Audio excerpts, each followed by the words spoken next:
이제 하나님 말씀 함께 나누겠습니다. 하나님의 말씀입니다. 경청하십시오.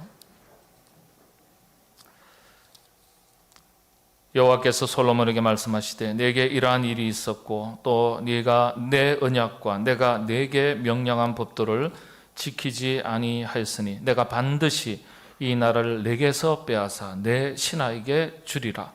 그러나 내 아버지 다윗을 위하여 내 세대에는 이 일을 행하지 아니하고 내 아들의 손에서 빼앗으려니와 오직 내가 이 나라를 다 빼앗지 아니하고 내 종 다윗과 내가 택한 예루살렘을 위하여 한 지파를 내 아들에게 주리라 하셨더라.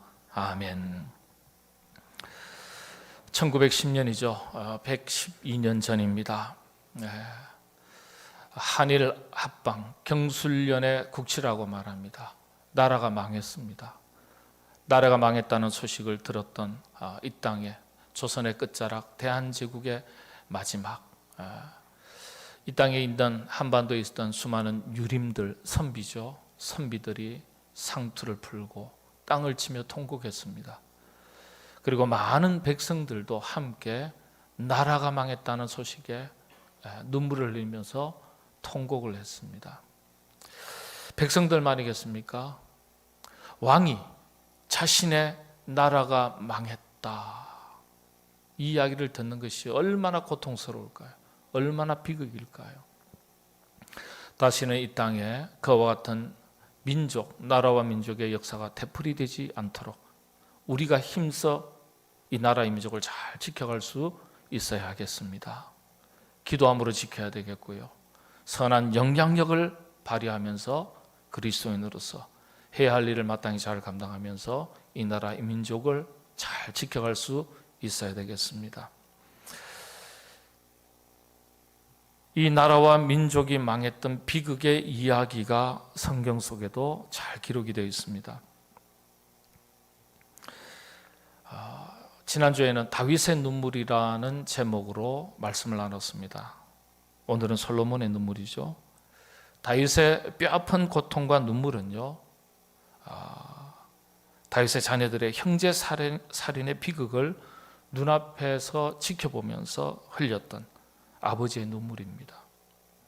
그런데 그 뿌리에는 자식에 대한 편애, 그리고 영적인 기준을 잘 세우고 바르게 가르치지 못했던 아버지로서의 실책, 이 실책이 있었습니다.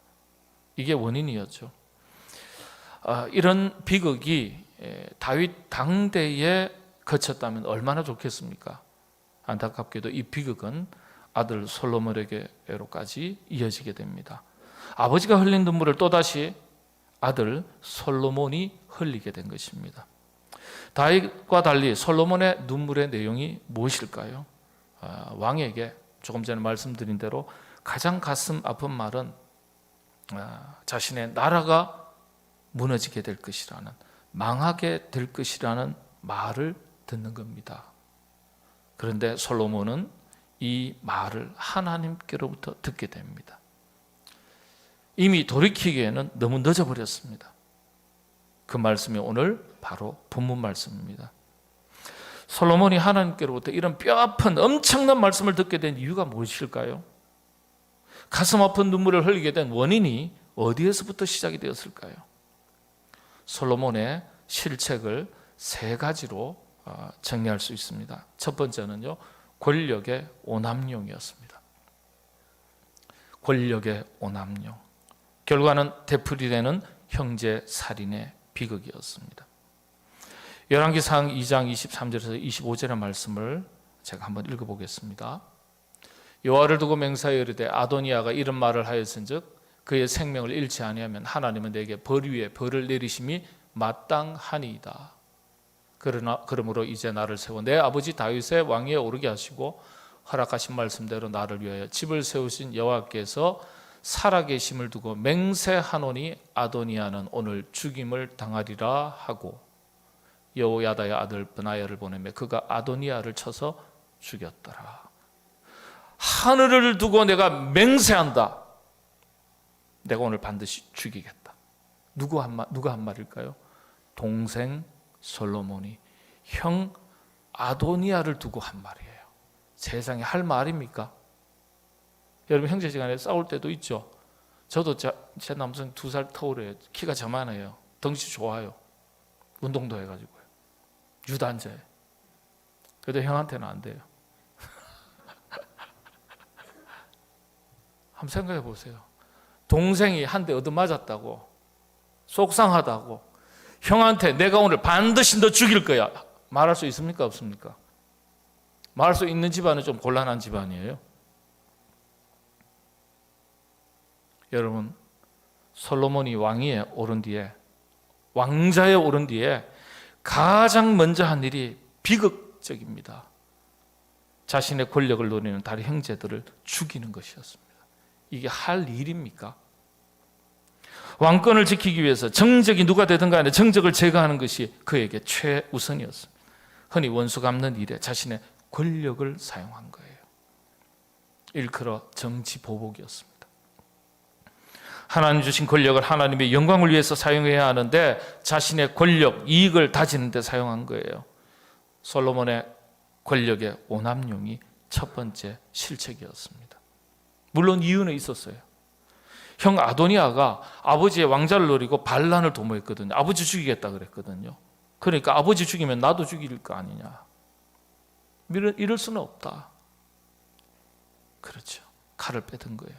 이해가 될 법도 해요. 그러나 그래서는 안 되죠. 또 관습을 어기고 늙은 아버지의 다윗의 시중드는 여인, 몸종이죠, 아비삭을 아내로 달라고 했다는 거예요. 누가요? 형 아도니아가. 이런 경우가 어딨냐? 그래서 분노하고 그냥 죽이겠다고 하냐? 하늘을 두고 하나님 앞에 맹세하노니, 이렇게 이야기해요. 반드시 죽이겠다. 살인 교사죠. 부화시켜가지고 죽였어요. 뭐 자기가 죽인 거죠. 인간적으로는 이해가 될지 모르겠습니다만 그래도 아니죠. 하나님께서 주신 권력은 바르게 행사해야 되는 거예요. 원수 갚는 일은 여호와 하나님께 있다고 성경은 분명하게 가르쳐주고 있습니다. 히브리서 신약의 구약 성경이라고 일컬어져 있는, 별명이 붙어있는 히브리서에 이런 말씀이 있습니다. 원수 갚는 것이 내게 있으니 내가 갚으리라 하시고 또다시 주께서 그의 백성을 심판하리라 말씀하신 것을 우리가 아노니, 원수 갚는 것이 내게 있다. 하나님 손에 달려있다. 원수 갚고 싶은 마음이 어떻게 다스릴 수 있겠어요?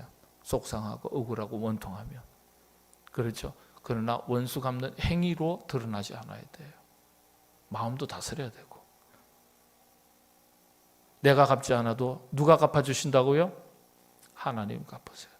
그러니까 억울한 일 만나면은요, 막 사람 찾아가지고 이 사람 하소연하고 저 사람 하소연하고 내가 이를 부득부득 갈면서 누구를 정죄하고 미워하고, 여러분 그 하나님 대단히 싫어하시는 거예요. 내버려 두세요. 내가 갚는 것보다 누가 갚는 게 확실해요? 힘 있는 사람이 갚는 게 확실한 거예요. 우리는 갚아도 내 수준에서 갚아요. 힘 있는 사람은 힘 있는 만큼 갚아요. 힘 있는 분이 누구세요? 하나님이세요. 하나님께서 옳고 그름을 보시고 판단하시고 행하시는 거예요. 솔로몬은 하나님의 기본적인 이 명령, 원칙을 어겼습니다. 율법이거든요. 힘이 있으니까 마음대로 사용하기 쉽고 원수 갚기도 딱 좋은 거예요. 그렇지만 자신이 가진 권위, 힘을 말씀대로 사용해야 된다는 사실입니다. 솔로몬은 왕이 되자마자 왕권을 가지고 자신의 분노를 쏟는 일에 사용했습니다. 큰 실책이죠. 이게 우리에게 교훈을 줍니다. 여러분, 하나님께서 우리 각자에게 주신 것이 다 있습니다. 솔로몬에게는 뭘 주셨어요? 왕권을 주셨어요. 왕좌를 주셨어요. 여러분들에게 주신 건 뭡니까? 생명도 주시고, 재능도 주시고, 건강도 주시고, 직장도 주시고, 일터도 주시고, 사업의 터전도 주시고, 자녀도 주시고, 물질도 주시고, 주신 것 참 많습니다. 여러분이 가지신 것 어떤 것 하나라도 하나님 주시지 않으신 것이 없어요. 다 하나님 주신 거예요.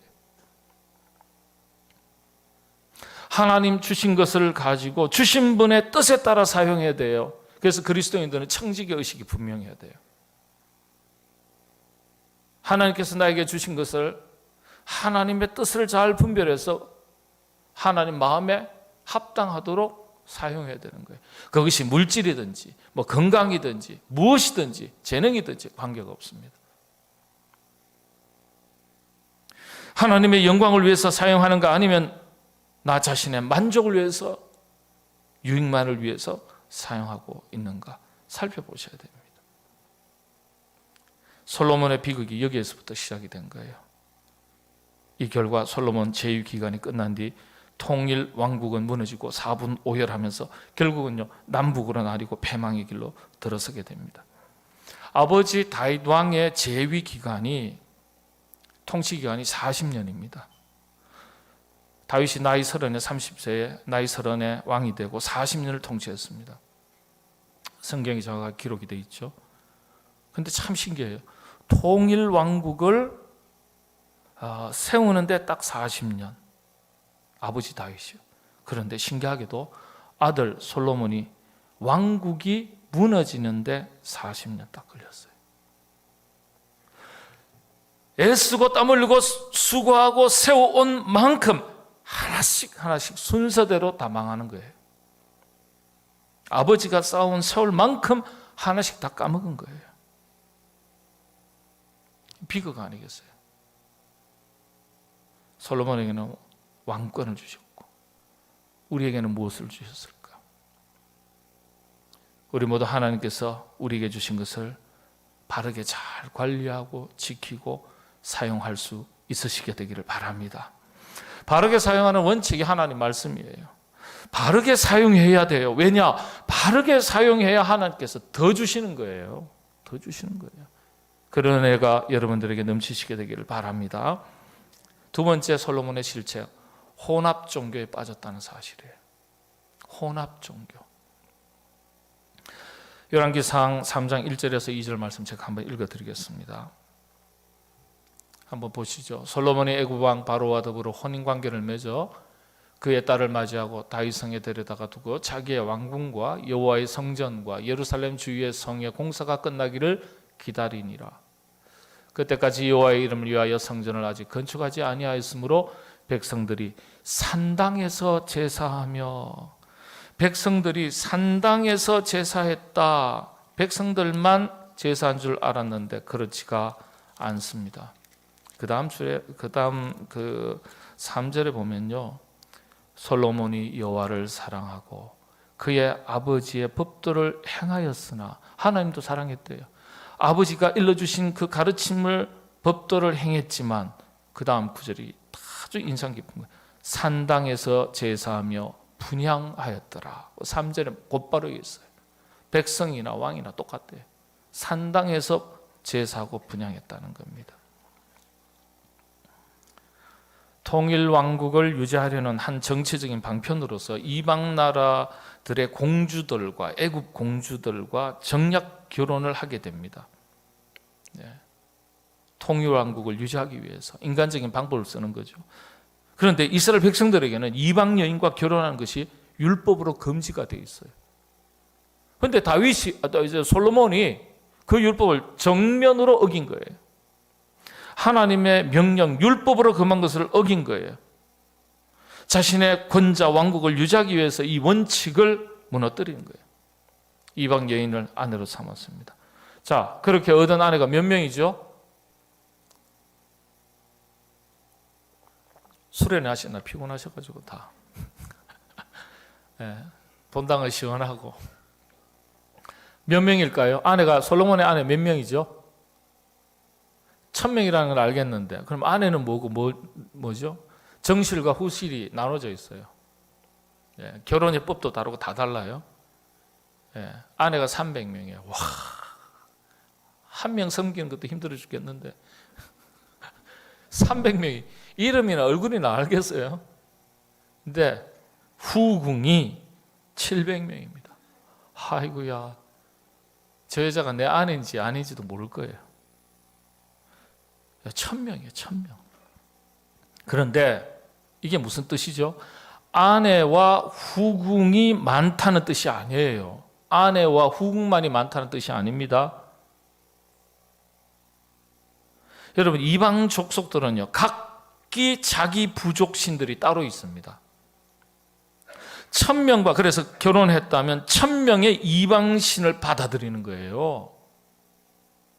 이를테면 하나님을 믿으면서도 절에 가고, 하나님을 믿으면서도 무당집에 가서 굿하고, 하나님을 믿으면서도 점집에 가서 점 보는 거하고 똑같은 거예요. 조금 전에 열왕기상 3장 1절, 3장 3절에 보면 솔로몬이 뭐 했다고요? 하나님을 사랑하고 다윗의 법도를 행하면서도 산당에서 제사하고 분향했다고 그랬어요. 세상에나. 둘 다 섬기는 거예요. 둘 다. 기독교가 제일 좋지 않은 쪽으로 변질되는 것을 가리켜 혼합 종교화 되는 거다, 그렇게 말합니다. 혼합 종교. 이건 기독교도 아니고, 그렇다고 뭐 우상 종교도 아니고 뒤섞여 버린 거예요. 지금식으로는 이단에 해당하죠. 왜 안 좋은가? 그게 정통 기독교 신앙인 줄 오해하거나 착각하고 신앙생활을 할 수 있습니다. 그래도 되는 줄 알아요. 모르면 차라리 바르게 가르치면 되지만 왜곡된 것은요, 한번 굳어지기 시작하면요, 그게 정통이 되어버려요. 바로 잡는 것이 굉장히 어렵습니다. 일종의 세뇌 효과가 있거든요. 이방 종교에 물이 든 거예요. 하나님께서는 솔로몬의 이 점에 대해서 분명하게 지적하셔요. 오늘 본문 말씀 11절부터 읽었는데 8절, 9절, 10절의 내용이 이런 말씀이 있습니다. 한번 보겠습니다. 그가 또 그의 이방 여인들을 위하여 다 그와 같이 한지라 산당을 다 만들어서 제사 그렇게 드린 거예요. 그들이 자기의 신들에게 분향하며 제사하였더라. 9절이죠. 솔로몬이 마음을 돌려 이스라엘의 하나님 여호와를 떠남으로 여호와께서 그에게 진노하시니라. 여호와께서 일찍이 2번이나 그에게 나타나시고 이 일에 대하여 명령하사 다른 신을 따르지 말라 하셨으나 그가 여호와의 명령을 지키지 않았으므로. 하나님께서 아시고 너 왜 그러냐? 너 도대체 왜 그래? 그거 정리해라. 우상 섬기지 마라. 우상신을 떠나라. 그렇게 얘기하셨어요.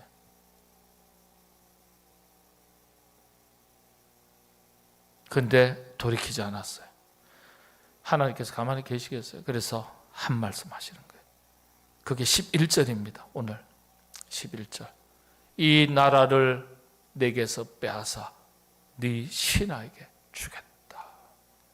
왕권을, 왕자를 빼앗아 내 신하에게 주겠다. 솔로몬은 아차 싶었겠죠. 이 말씀 들었을 때. 그러나 때는 이미 늦었습니다. 그래도 하나님은 참 인자하세요. 그 다음 절에 보면은 이런 말씀이 있습니다. 솔로몬 너 당대에는 그렇게 하지 않겠다. 왜냐하면 네 아버지 다윗과 한 약속이 있기 때문에 이 일을 너 당대에는 하지 않고 네 자식 때에 그렇게 하겠다. 가만히 또 한번 보세요. 네 자식 때 하겠다 그랬어요. 여러분, 여러분의 자녀가 망하게 될 것이라는 소식 들으면 좋겠어요, 안 좋겠어요? 네 자식 망하게 하겠다. 네 자식에게서 왕위를 계승하지 못하도록 하겠다. 네 자식의 손에서 나라를 빼앗아 신하들에게로 넘기겠다. 조금 더 확대시켜서 너 가정 망하게 하겠다. 여러분, 이 비극 아니겠어요? 비극이 따로 없어요. 아버지의 실책 때문에 아들이 또 비극을 겪는다는 얘기예요. 아들 때에 나라가 망한다는 얘기입니다. 아버지의 실책으로. 무서운 말씀이에요. 아들이 왕위를 계승하는 것이 아니라 나라가 찢겨져서 마침내 신하들에게로 넘어가게 될 것이라는 비극이에요. 주객이 바뀌는 거예요. 주객이. 여러분, 여기에 영적인 교훈이 녹아나 있습니다. 우리 역시 하나님을 믿으면서도 우리 마음에 두 주인을 섬기는 일은 없는지 살펴보셔야 돼요. 누가복음서에 이렇게 말씀하셨습니다. 집 하인이 두 주인을 섬길 수 없나니 혹 이를 미워하고 저를 사랑하거나 혹 이를 중히 여기고 저를 경히 여길 것임이니라. 너희는 하나님과 재물을 겸하여 섬길 수 없느니라. 하나님과 재물을 겸하여 섬길 수 없다. 재물만이겠습니까? 마모니즘 사상이 가득한 세상, 물질을 가리켜 물신의 시대라 그렇게 말하지 않습니까? 그렇죠. 하나님보다 앞서 있는 것이 있으면 그게 우상이고 절대적인 가치 기준이 되는 거죠. 하나님과 재물을 겸하여 섬길 수 없다. 사실 오늘날 우리가 물질 중심주의, 물질적 가치관이 가득한 세상에서 가장 강력한 우상과 같은 존재가 재물 아니겠어요? 물질 아니겠어요? 하나님께서 정확하게 꼬집으신 거예요. 하나님과 재물을 겸하여 섬길 수 없다. 믿는 사람들 가운데서도 의외로 이런 경우가 많이 있을 수 있어요. 물질 때문에 신앙의 원칙과 기준이 무너지고 쉽게 경계선이 허물어지는 경우 참 많습니다.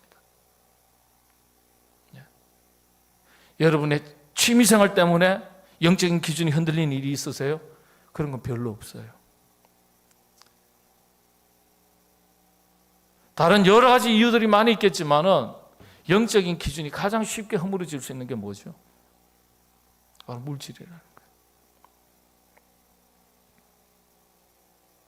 물질을 가지고 조금만 흔들어 보면 금방 흔들려요.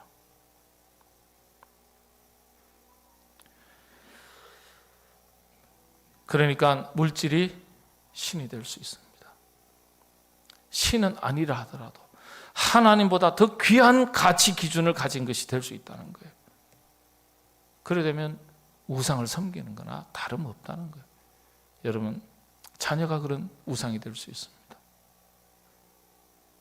여러 가지 취미생활도 그렇게 될 수도 있어요. 하나님보다 더 귀하게 여기고 앞서 있는 것이 있다면, 신앙의 원칙을 쉽게 무너뜨릴 수 있는 것이 있다면 그게 우상 아니면 뭐겠습니까? 여러분들은 언제나 하나님을 항상 앞세우시고 말씀을 항상 앞세우시고 살아가시게 되기를 바랍니다. 이게 쉽지 않아요. 노력하셔야 돼요. 애쓰셔야 돼요. 말씀이 조금 다르긴 하지만 일천 번제에 대해서 한번 말씀을 드리겠습니다. 솔로몬의 일천 번제 유명하잖아요. 솔로몬이 드디어 제사, 예배를 드립니다. 어디에서요? 어디에서 드린다고요? 산당에서 제사 드립니다. 우상에게 제사를 드린 게 아니에요. 솔로몬이 산당에서 제사를 드리는데 하나님 앞에 제사를 드리는 거예요. 열왕기상 3장 3절에서 4절 말씀이죠. 산당에서 제사하며 분향하더라. 근데 당시 산당은요, 우상에게도 제사 드리고 하나님께도 제사를 드렸던 공용으로 사용되었습니다. 솔로몬 시대에. 말이 안 되죠. 이곳에서 우상한테도 막 예배 드리고, 그러나서 시간을 바꿔가지고 여기서 또 하나님 앞에 막 예배 드리고, 이거 공간은 공간일 뿐입니까? 그렇지 않죠. 그런데 성전이 없어서 그렇게 했다고 성경에 기록되어 있기는 하지만 그래도 그렇게 할 수 없는 일이죠. 아버지 부왕 다윗의 성에 언약궤가 있었어요.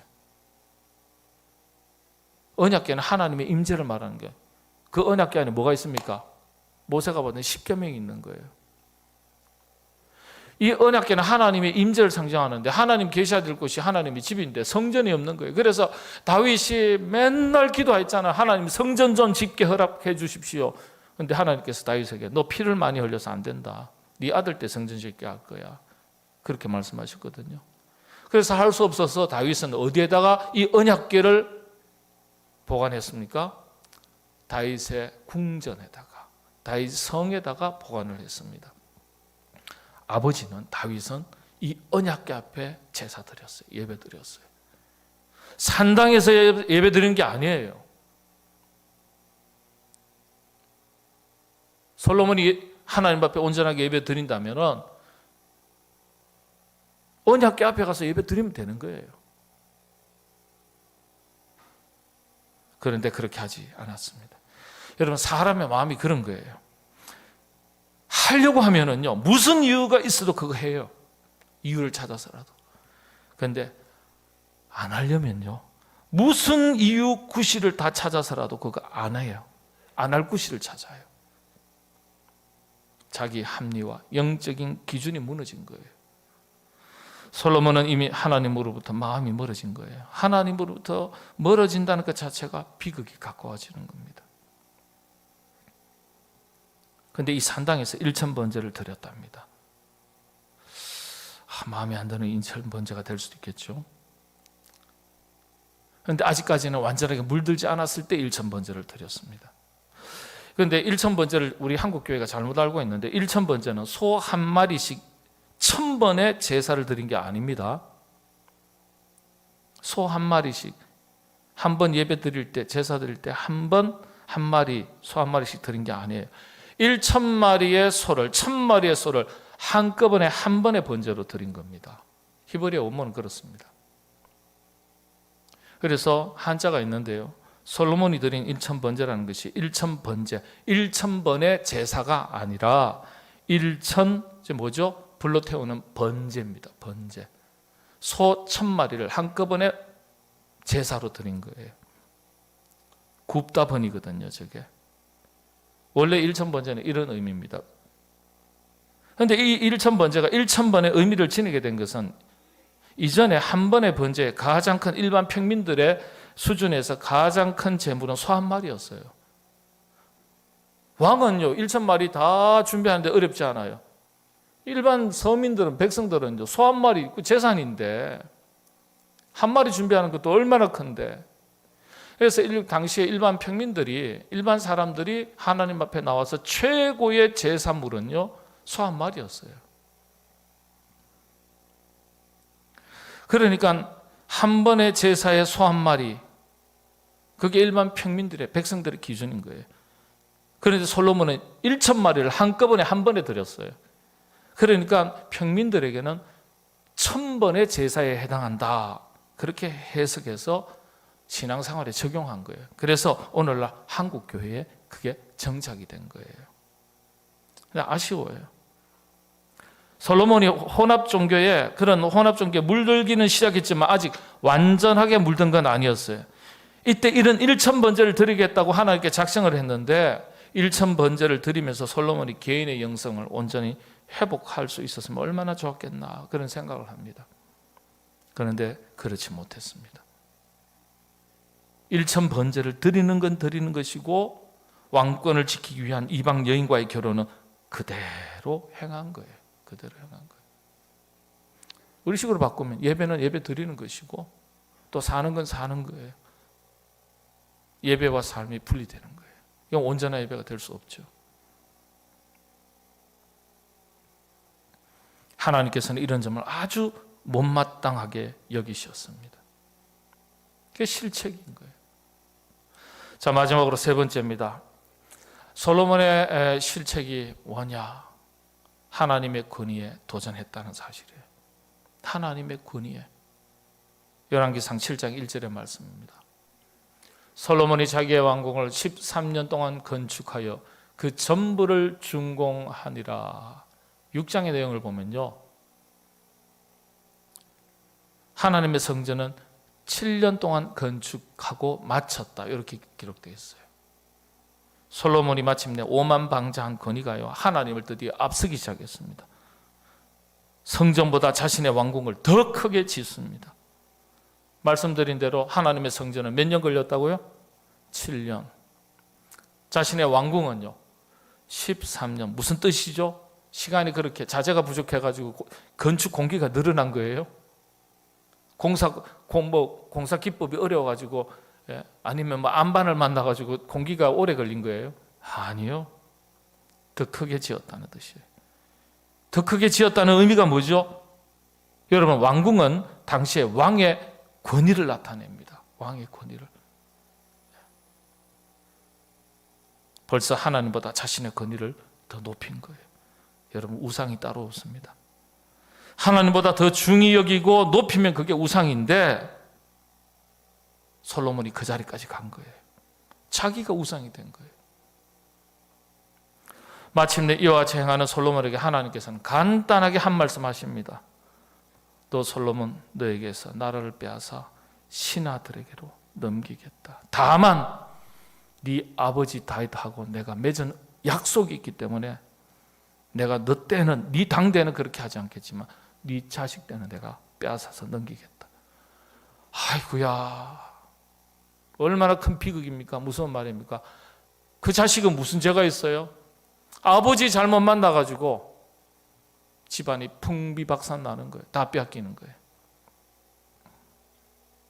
이 말씀을 들었던 솔로몬의 마음이 어땠을까요? 아차하는 정도가 아닐 거예요. 통탄했을 거예요. 가슴을 쳤을 거예요. 눈물을 흘렸을 거예요. 서양 속담에 후회는 아무리 빨라도 늦다는 말이 있습니다. 후회는 아무리 빨라도 늦다. 때늦은 후회죠. 다윗의 눈물입니다. 이것이 영적인 교훈이죠. 우리 모두 하나님보다 더 중요하게 여기는 것들, 영적인 기준, 말씀을 쉽게 포기하게 만드는 것들, 말씀과 그리고 맡겨주신 귀한 사명보다 더 앞서 있는 것들이 있다면 돌이키셔야 돼요. 하나님의 말씀은 지금도 유효합니다. 축복의 말씀이 내게 임할지언정, 축복의 말씀이 우리 자녀들에게 임할지언정, 징계와 책망, 경고와 심판의 말씀이 우리에게 임하지 않아야 돼요. 우리 자녀들에게도 임하지 않도록 해야 됩니다. 그게 좋은 부모 아니겠습니까? 그게 신앙생활 잘하는 것 아니겠어요? 우리 다 함께 말씀을 읽겠습니다. 두 번째 10계명 중에 두 번째 계명이, 여러분 약속 있는 계명이라 그랬는데 원래는 여러분 부모를 공경하라, 장수하리라, 이걸 약속 있는 첫 계명이라고 이야기하지만 실제적으로 하나님과 우리와의 관계 속에서 약속 있는 계명이 하나 더 있어요. 그게 두 번째 계명입니다. 같이 한번 쭉 읽겠습니다. 같이 한 목소리로 읽겠습니다. 너는 나 외에는 다른 신들을 내게 두지 말라. 너를 위하여 새긴 우상을 만들지 말고 또 위로 하늘에 있는 것이나 아래로 땅에 있는 것이나 땅 아래 물속에 있는 것에 어떤 형상도 만들지 말며 그것들에게 절하지 말며 그것들을 섬기지 말라.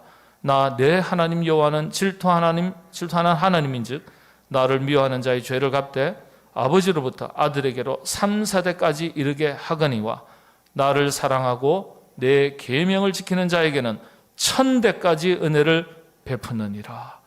1000대까지 하나님의 은혜가 임하는 여러분과 여러분의 자녀들, 후손들이 다 되시기를 바랍니다. 기도하겠습니다. 하나님, 솔로몬의 이야기가 우리의 거울이 되지 않도록 도와주옵소서. 하나님을 섬기면서도 하나님보다 더 썩고 없어질 세상의 것을 앞세우고 절대시하면서 살아가는 우리의 연약함, 부끄러움, 부족함이 없도록 도와주시옵소서. 계명을 지키는 자에게 1000대까지 은혜를 베푸시겠다 하셨으니 부모된 우리로서 자녀들에게 이와 같은 은혜가 임할 수 있도록 부모 노릇 잘 감당하게 하여 주시옵소서. 예수님의 이름으로 기도하옵나이다. 아멘.